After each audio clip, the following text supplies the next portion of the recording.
merepresentasikan materi tentang akuntansi dalam siklus akuntansi. Baik, di sini ada pengertian akuntansi. Akuntansi adalah sistem yang mencatat, menggolongkan, meringkas, menganalisis, dan menyajikan informasi keuangan suatu entitas. Di sini ada pengertian akuntansi menurut para ahli. Menurut American Institute of Publication, akuntansi adalah proses pengidentifikasian, pengukuran, pencatatan, dan komunikasi informasi keuangan yang relevan untuk pengambilan keputusan. Menurut Profesor Kyoso, Weigelt, dan Weyerfeld, penulis buku akuntansi, dalam bukunya mereka menjelaskan bahwa akuntansi adalah suatu sistem informasi yang mengukur, menganalisis, dan melaporkan informasi keuangan. Di sini ada tujuan akuntansi. Yang pertama, ada penyediaan informasi yang akurat dan relevan. Akuntansi bertujuan untuk mengumpulkan, mencatat, dan menyajikan informasi keuangan yang akurat, relevan, dan dapat dipercaya kepada pihak-pihak yang terkait. Selanjutnya ada dukungan untuk pengambilan keputusan yang bijaksana. Tujuan utama akuntansi adalah memberikan data dan informasi yang diperlukan bagi manajemen dan pemangku kepentingan lainnya untuk mengambil keputusan yang bijaksana terkait kebijakan keuangan. Selanjutnya ada pengukuran kinerja dan evaluasi. Melalui penyajian laporan keuangan yang terstruktur, akuntansi memerlukan evaluasi kinerja keuangan entitas dari waktu ke waktu, membantu dalam menilai pertumbuhan profitabilitas dan efisiensi operasional. Selanjutnya ada kepentingan terhadap standar dan regulasi. Mengikuti prinsip-prinsip dan standar akuntansi yang berlaku bertujuan untuk memastikan kepatuhan terhadap regulasi yang berlaku serta menunjukkan transparansi dalam pelaporan keuangan. Selanjutnya ada perencanaan dan pengendalian keuangan yang efektif. Informasi keuangan yang dihasilkan dari akuntansi mendukung proses perencanaan keuangan jangka panjang dan mampu dalam pengendalian keuangan yang efektif. Selanjutnya ada komunikasi informasi kepada pihak eksternal. Melalui laporan keuangan yang jelas dan terstruktur, tujuannya adalah untuk menyampaikan informasi yang dapat dipahami kepada pihak eksternal, seperti investor, kreditor, otoritas pajak, dan pemerintah. Di sini ada 3 aktivitas utama akuntansi. Yang pertama ada identifikasi. Akuntansi mengidentifikasi transaksi-transaksi ataupun arus keuangan dalam perusahaan. Hasil identifikasinya berupa data yang komparatif. Merupakan langkah pertama dalam proses akuntansi, yaitu mengenali semua transaksi yang terjadi dalam perusahaan. Transaksi yang diidentifikasi dapat berupa penjualan, pembelian, pembayaran utang, dan pembayaran dividen. Selanjutnya ada pencatatan. Setelah melakukan aktivitas identifikasi, akuntansi mencatat transaksi-transaksi yang ada dalam bentuk laporan keuangan. Setelah diidentifikasi, selanjutnya transaksi tersebut dicatat ke dalam pembukuan seperti jurnal dan buku besar. Pencatatan dilakukan secara kronologis. Yang ketiga ada komunikasi. Mengkomunikasikan transaksi-transaksi yang telah diidentifikasi dan dicatat, kemudian hasilnya dikomunikasikan kepada pihak-pihak yang membutuhkan laporan keuangan. Informasi akuntansi yang telah dicatat dan diproses kemudian disampaikan kepada pihak-pihak yang berkepentingan. Pihak yang berkepentingan tersebut bisa berupa pihak internal maupun pihak eksternal perusahaan. Di sini ada pihak-pihak yang terkait dalam akuntansi. Akuntansi yang digunakan oleh berbagai pihak baik eksternal maupun internal. Yang pertama ada pihak internal meliputi manajemen, pemilik perusahaan, dan karyawan.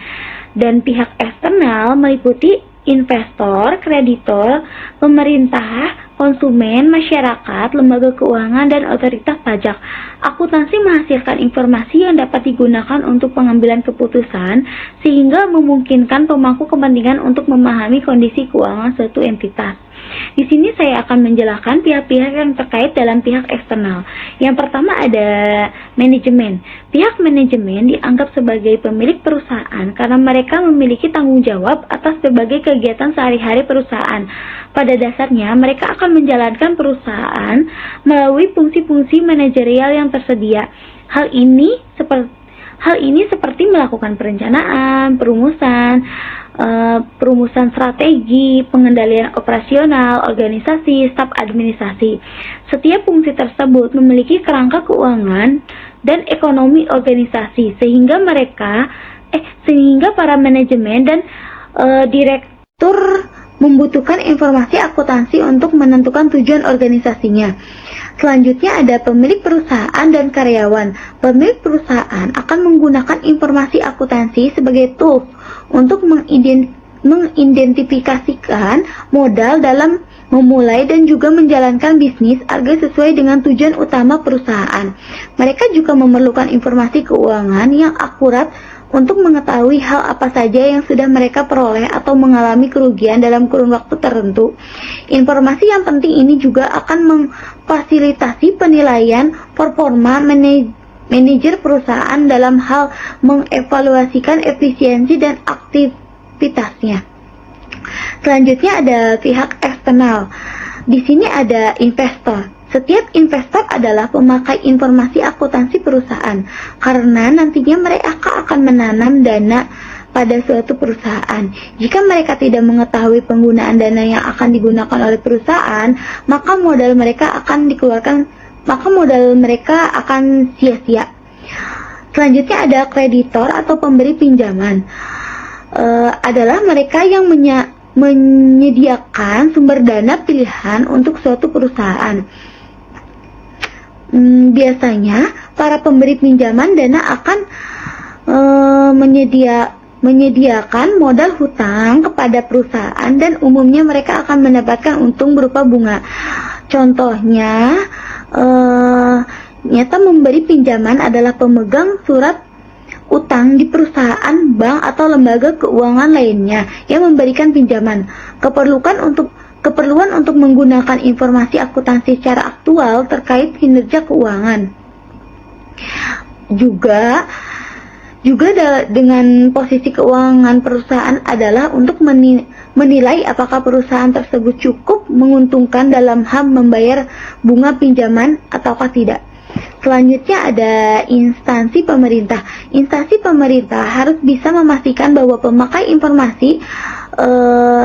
informasi akuntansi perusahaan sudah sesuai dengan peraturan yang berlaku. Tujuannya adalah guna melindungi kepentingan pihak lain yang berpatokan pada informasi tersebut untuk pengambilan suatu kebijakan. Pihak pemerintah juga akan menetapkan dan juga memantau akuntansi seperti pendapatan penjualan laba bersih untuk setiap skala bisnis. Tujuannya adalah untuk memastikan bahwa perusahaan tersebut sudah memenuhi peraturan karyawan, konsumen, dan juga keselamatan. Selanjutnya ada konsumen atau pelanggan. Pihak lainnya yang termasuk ke dalam pemakai informasi akuntansi, pelanggan atau pembeli. Mereka adalah pendorong utama roda ekonomi suatu perusahaan. Tujuan utama mereka dalam menggunakan informasi akuntansi perusahaan adalah untuk mengevaluasi kemampuan perusahaan untuk terus memasok keperluan mereka di masa depan. Karena pelanggan akan sangat bergantung pada perusahaan atas produk atau layanan demi tujuan konsumsi pribadi ataupun yang dijual kembali. Evaluasi tersebut berasal dari laporan akuntansi perusahaan yang di dalamnya terdapat laporan laba rugi serta posisi keuangan perusahaan, dan nantinya akan dijadikan sebagai suatu pegangan apakah perusahaan bisa terus bergerak dalam memenuhi kepentingan ataukah tidak. Selanjutnya ada masyarakat umum. Beberapa masyarakat umum ada yang memiliki ketertarikan tentang informasi akuntansi perusahaan. Mereka adalah pada jurnalis, analisis, akademis, aktivis, dan juga individu lainnya yang memiliki kepentingan dengan perkembangan ekonomi suatu negara. Selanjutnya ada lembaga keuangan. Pihak lembaga keuangan memerlukan informasi akuntansi perusahaan untuk mampu memberikan kreditur atau pinjaman. Selanjutnya ada otoritas pajak. Untuk menentukan kredibilitas pajak perusahaan, maka pihak perusahaan harus bisa menyertakan informasi keuangan. Tujuannya adalah agar mampu melihat histori keuangan yang terlihat pada laporan keuangan perusahaan. Penyusunan bangunan akuntansi. Dalam penyusunan bangunan akuntansi ada beberapa aspek penting yang diperhatikan, termasuk etika dalam pelaporan keuangan, standar akuntansi, prinsip-prinsip akuntansi, dan asumsi-asumsi yang mendasarinya. Berikut penjelasan mengenai masing-masing komponen. Yang pertama, ada etika dalam laporan keuangan, keadilan dan kebenaran. Laporan keuangan harus mencerminkan kondisi sebenarnya dari entitas yang dilaporkan, tanpa manipulasi atau distorsi. Informasi yang salah atau menyesatkan dapat menyebabkan keputusan yang tidak tepat dari pihak-pihak yang berkepentingan. Selanjutnya adalah transparansi. Akuntansi bertanggung jawab untuk menggunakan semua informasi relevan yang diperlukan bagi pengguna laporan keuangan. Transparansi adalah kunci untuk membangun kepercayaan antara perusahaan dan pemangku kepentingannya. Selanjutnya adalah tanggung jawab profesional. Profesi akuntansi menurut standar tinggi dalam keahlian dan integritas. Akuntansi harus menjalankan tugas mereka dengan penuh tanggung jawab dan memastikan agar laporan keuangan disusun dengan aturan dan prinsip yang berlaku. Selanjutnya adalah objektivitas. Objektivitas adalah prinsip penting dalam etika akuntansi. Penyusunan laporan keuangan harus netral dan tidak dipengaruhi oleh konflik kepentingan atau tekanan eksternal. Selanjutnya adalah standar-standar akuntansi. Yang pertama adalah IFRS, International Financial Reporting Standard. IFRS merupakan standar akuntansi yang diakui secara internasional. Standar ini bertujuan untuk menyatukan pelaporan keuangan di seluruh dunia, sehingga pelaporan keuangan yang disusun dapat lebih mudah dipahami dan dibandingkan antar negara. Yang kedua adalah GAAP, General Accepted Accounting Principle. GAAP merupakan standar akuntansi yang digunakan secara luas di Amerika Serikat. Standar ini mencakup serangkaian pedoman yang mengatur pengakuan, pengukuran, penyajian, dan pengungkapan dalam pelaporan keuangan. Selanjutnya, prinsip-prinsip akuntansi. Prinsip-prinsip kesinambungan usaha atau going concern. Prinsip-prinsip mengasumsikan bahwa entitas akan tetap beroperasi dalam jangka panjang, sehingga aktiva dan kewajiban dicatat dengan asumsi bahwa bisnis tidak akan segera ditutup. Selanjutnya adalah prinsip keseragaman atau konsistensi.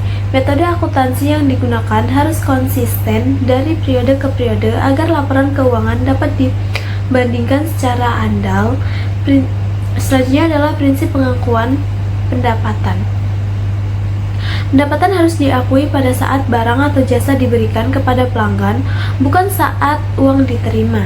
Terakhir adalah asumsi akuntansi. Asumsi kesatuan usaha atau entity assumption. Laporan keuangan dapat disusun untuk entitas bisnis tertentu yang terpisah dari pemiliknya. Ini berarti bahwa aset dan kewajiban pribadi pemilik tidak termasuk dalam laporan keuangan perusahaan. Selanjutnya adalah asumsi periode akuntansi atau time period assumption. Laporan keuangan disusun untuk jangka waktu tertentu, misalnya 1 bulan, 1 kuartal, 1 tahun, agar dapat memberikan informasi periodik kepada pengguna. Materi berikutnya yaitu mengenai aset, liabilitas, dan ekuitas. Yang pertama yaitu mengenai aset. Aset adalah sumber daya ekonomi yang dikendalikan oleh perusahaan dengan harapan akan manfaat ekonomi di masa depan. Aset mewakili hak perusahaan atas sumber daya tersebut. Karakteristik penting aset itu dikendalikan oleh perusahaan. Yang kedua, memiliki manfaat ekonomi di masa depan. Yang ketiga, dapat diukur dengan nilai uang.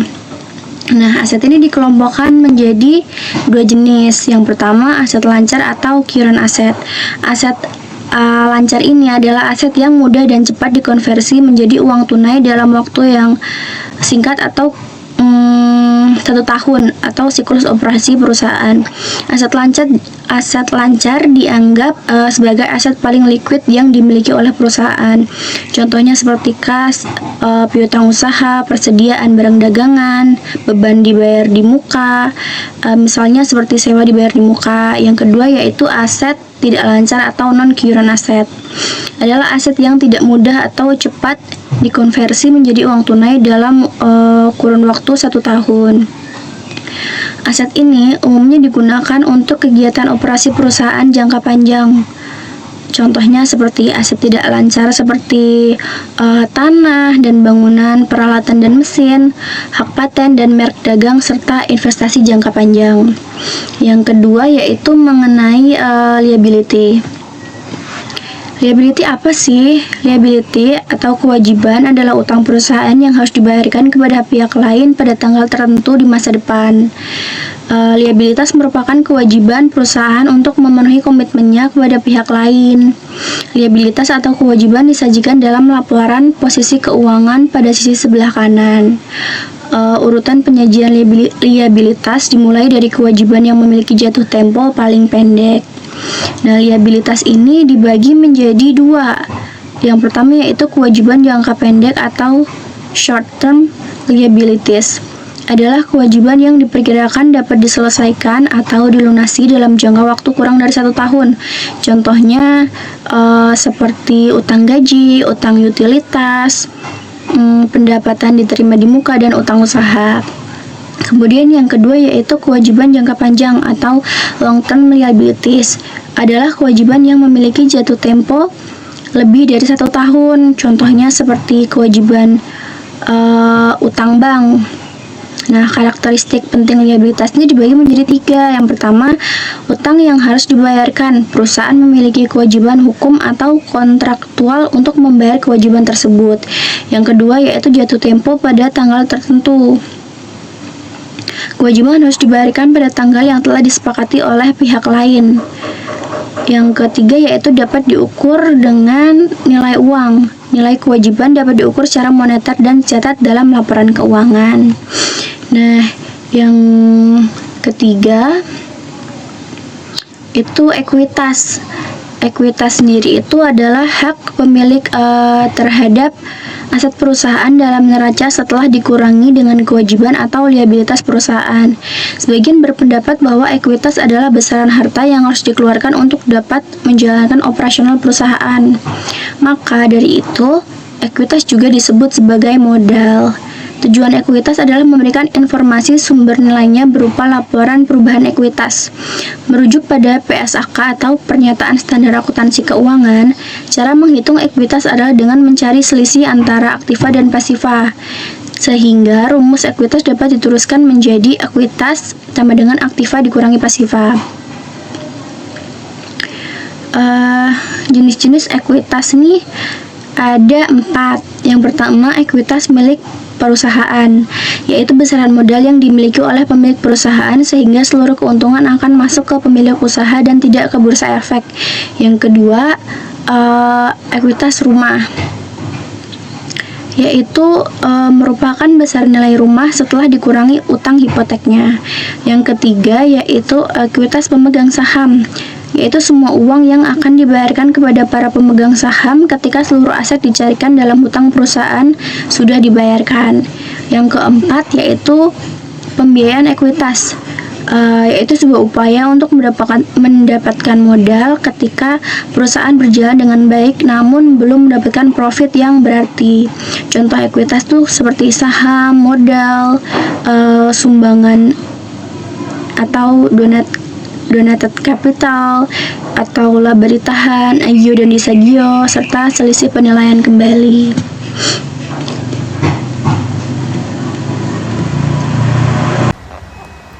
Analisis transaksi dan ikhtisar transaksi.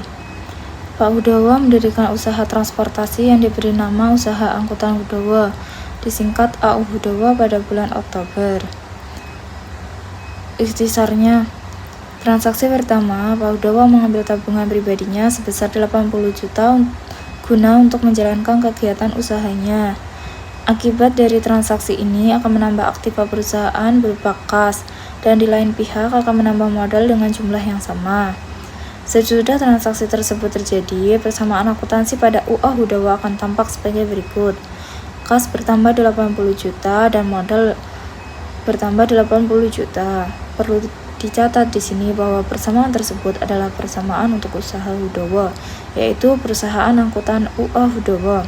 Dengan demikian, harta rumah tangga pribadi Hudawa tidak ikut dicantumkan dalam persamaan ini. Dalam hal ini, perusahaan diperlakukan sebagai entitas tersendiri, memiliki aktiva berupa kas 80 juta dan memiliki ekuitas berupa modal sebesar 80 juta. Transaksi berikutnya, Pak Hudawa membeli sebuah kendaraan untuk digunakan sebagai alat pengangkut seharga 50 juta secara tunai. Transaksi ini mengubah komposisi aktiva, tetapi tidak mengubah jumlah totalnya. Elemen-elemen persamaan sebelum dan sudah transaksi ini tampak sebagai berikut.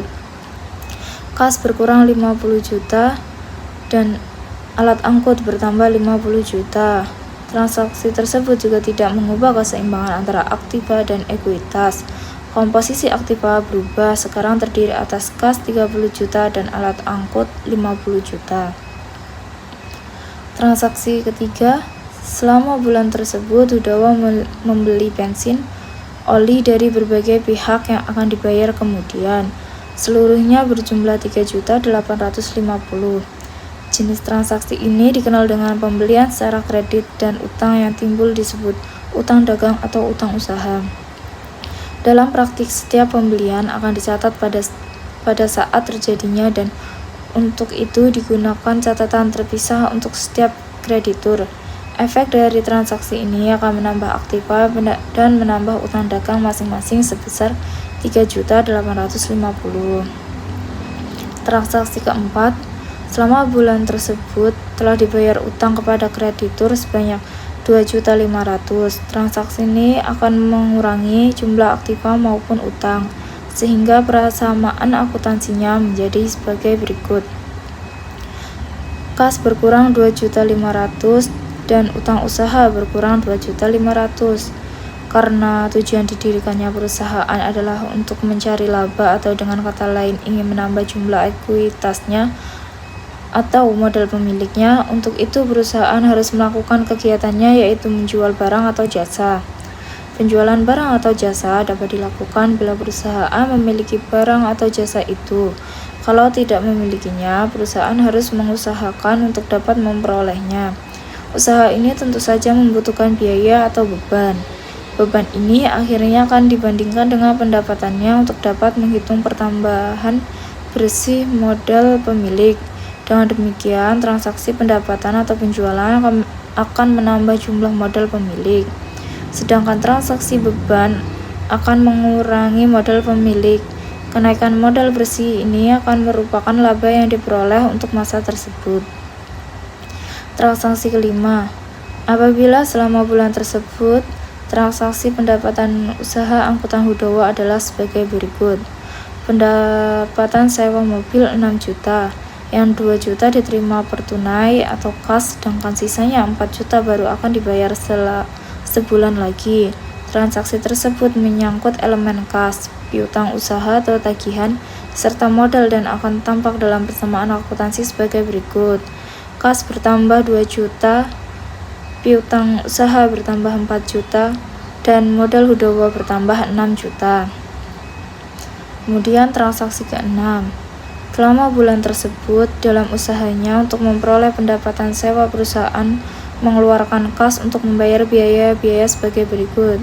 Pemakaian bensin dan oli sebesar 2.550. Bayar sewa kantor selama sebulan 200. Gaji sopir dan kernet sebesar 1.500.000. Bayar sewa iklan mini sebesar 610. Bayar listrik sebulan sebesar 105. dan gaji pegawai administrasi sebesar 300. Transaksi-transaksi tersebut akan tampak dalam persamaan akuntansi sebagai berikut. Kas akan berkurang 200 dan berkurang 1.500.000 dan berkurang juga 610 dan berkurang 105 dan berkurang 300.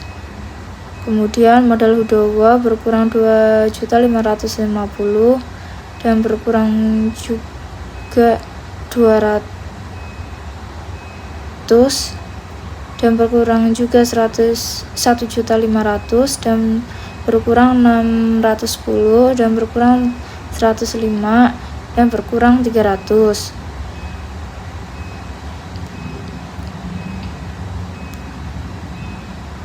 Transaksi ketujuh, selama bulan tersebut Hudowo mengambil uang perusahaan untuk keperluan pribadinya sebesar 1.255. Pengambilan ini bukan merupakan beban, sebab tidak ada hubungannya dengan usaha untuk memperoleh pendapatan. Transaksi ini merupakan pengurangan modal pemilik dan untuk membebankan dengan transaksi operasional. Transaksi ini diberi keterangan private atau pribadi dari Hudowo. Dengan demikian, pencatatannya dalam persamaan akuntansi sebagai berikut. Kas berkurang 1.255 dan modal Hudowo berkurang 1.255. Dari ikhtisar di atas dapat diikhtisarkan sebagai berikut.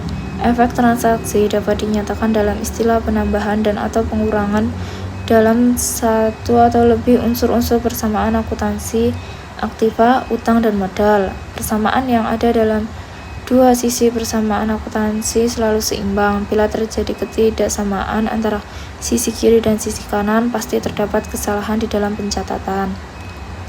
Cara pencatatan dengan cara di atas dikenal dengan istilah double entry system atau pencatatan ganda, yang ditulis dengan indah oleh pendeta Italia Luca Pacioli dalam bukunya Summa de Arithmetica pada abad 15.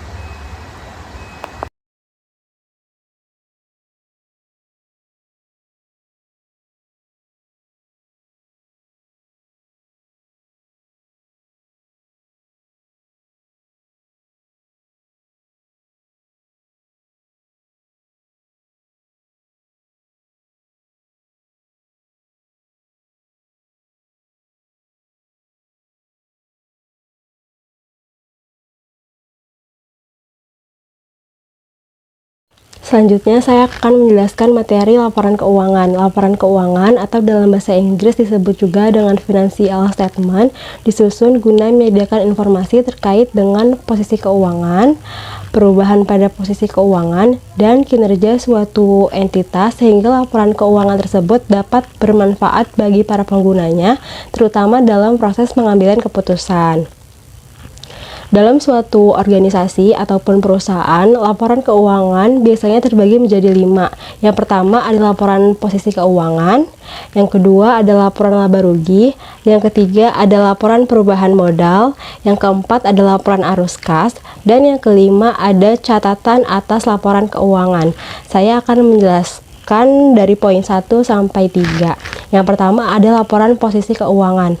Laporan posisi keuangan mempunyai nama lain yaitu balance sheet atau neraca. Merupakan laporan yang menggambarkan posisi keuangan pada saat tertentu. Adapun komponen-komponen neraca, yang pertama ada kelompok aset atau aktiva atau juga harta, yaitu semua kekayaan yang dimiliki oleh suatu perusahaan baik yang berwujud maupun tidak berwujud yang dapat dinilai dengan uang dan digunakan untuk kegiatan operasional perusahaan. Aktiva ini diurutkan berdasarkan likuiditasnya. Yang pertama ada aktiva lancar ataupun aktiva tetap. Yang kedua ada kelompok kewajiban. Kewajiban itu bisa juga disebut dengan hutang atau kewajiban finansial yang harus dibayarkan oleh suatu entitas kepada pihak lain. Untuk kewajiban sendiri diurutkan berdasarkan jatuh temponya. Yang pertama ada utang jangka panjang dan ada utang jangka pendek.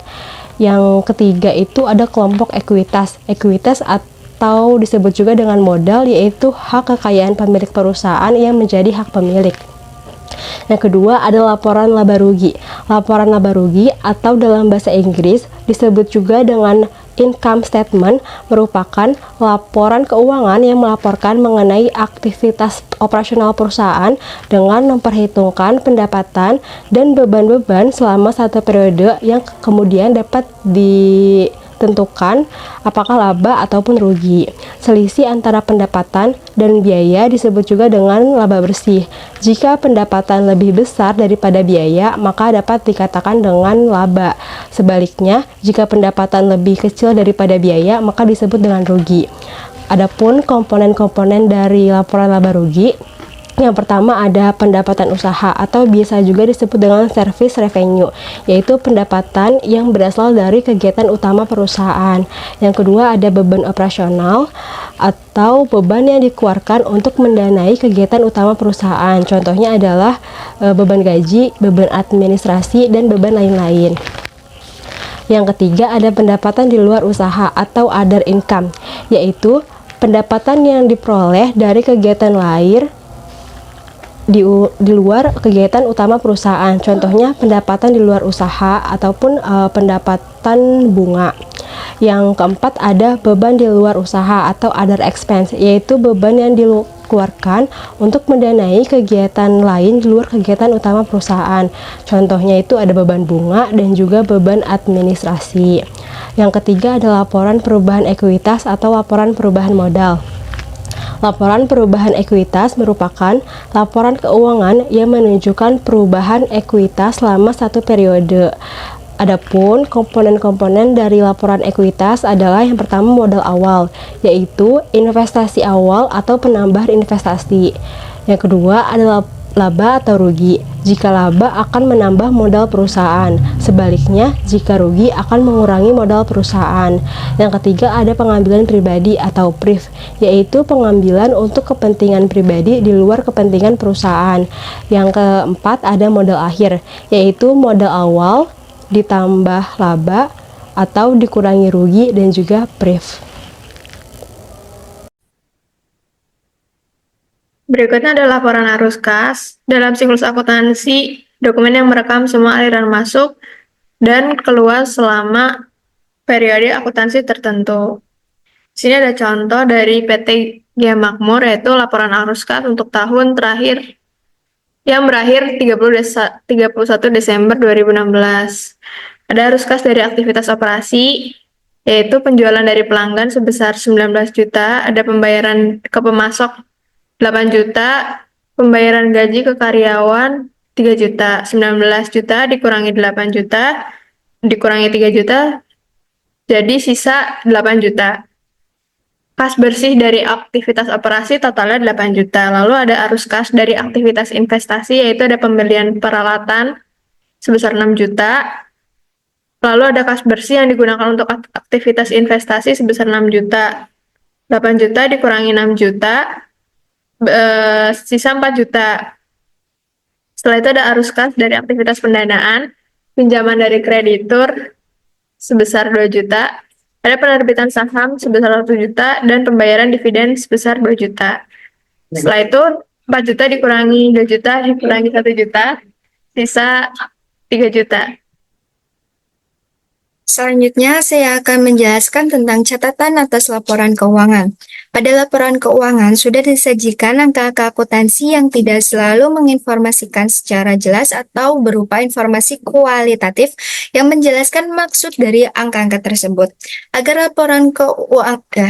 laporan keuangan dapat dipahami oleh para pemakai, maka semua informasi yang penting bagi para pemakai harus diungkapkan dalam catatan atas laporan keuangan. Catatan atas laporan keuangan mengungkapkan satu informasi tentang dasar penyusunan laporan keuangan dan kebijakan akuntansi yang dipilih dan diterapkan pada peristiwa yang dianggap penting. Yang kedua, informasi yang diwajibkan dalam pernyataan standar akuntansi keuangan, tetapi tidak disajikan dalam neraca, laba rugi, dan arus kas. Dan yang ketiga, informasi yang tidak disajikan dalam laporan keuangan, tetapi diperlukan dalam rangka penyajian yang wajar. Dan terakhir, pengungkapan lain. Pengungkapan lain dalam catatan laporan keuangan adalah untuk memberikan informasi yang belum disajikan dalam bagian lain laporan keuangan. disajikan dalam bentuk neraca, bagan, grafik, daftar, dan schedule.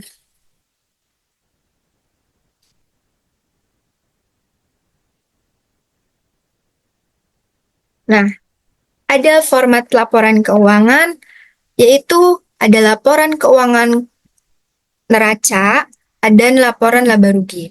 Laporan posisi keuangan atau neraca itu ada dua bentuk, yaitu laporan neraca bentuk staple dan laporan neraca bentuk kontrol. Lalu ada laporan laba rugi dibagi menjadi dua bentuk, ada laporan laba rugi bentuk single step dan laporan laba rugi bentuk multi step. Nah, di sini ada contoh laporan neraca bentuk staple. Bentuk staple ini memiliki bentuk memanjang ke bawah dengan peletakan akun di sebelah kiri dan nominalnya di sebelah kanan. Untuk dalam neraca staple ini, akun aset, liability, dan ekuitas terletak di sebelah kiri dan hanya dipisahkan dengan spasi saja dan nominalnya terletak di sebelah kanan.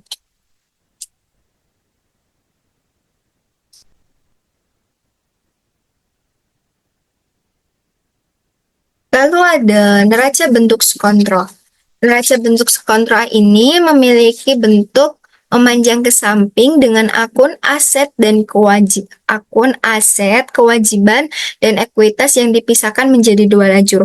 Untuk akun aset berada di sebelah kiri beserta dengan nominalnya, sedangkan akun kewajiban dan ekuitas berada di sebelah kanan diikuti dengan nominalnya. Biasanya laporan keuangan bentuk kontrol ini kebanyakan digunakan untuk akun yang sedikit atau biasanya digunakan oleh para UMKM.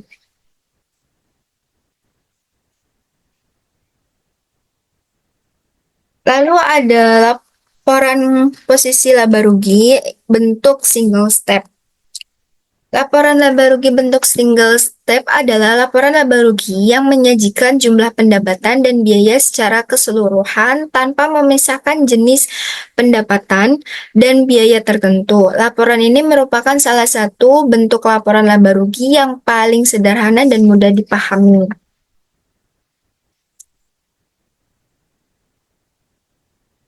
Nah, yang terakhir adalah laporan laba rugi bentuk multi-step.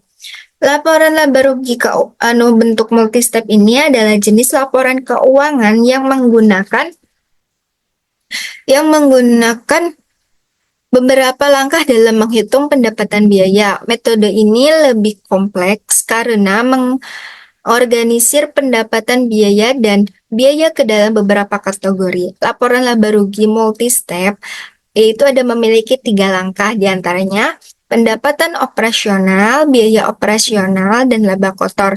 Laporan ini biasanya menyajikan biaya non-operasional dan pendapatan operasional yang kemudian dihitung bersamaan untuk menghasilkan laba bersih.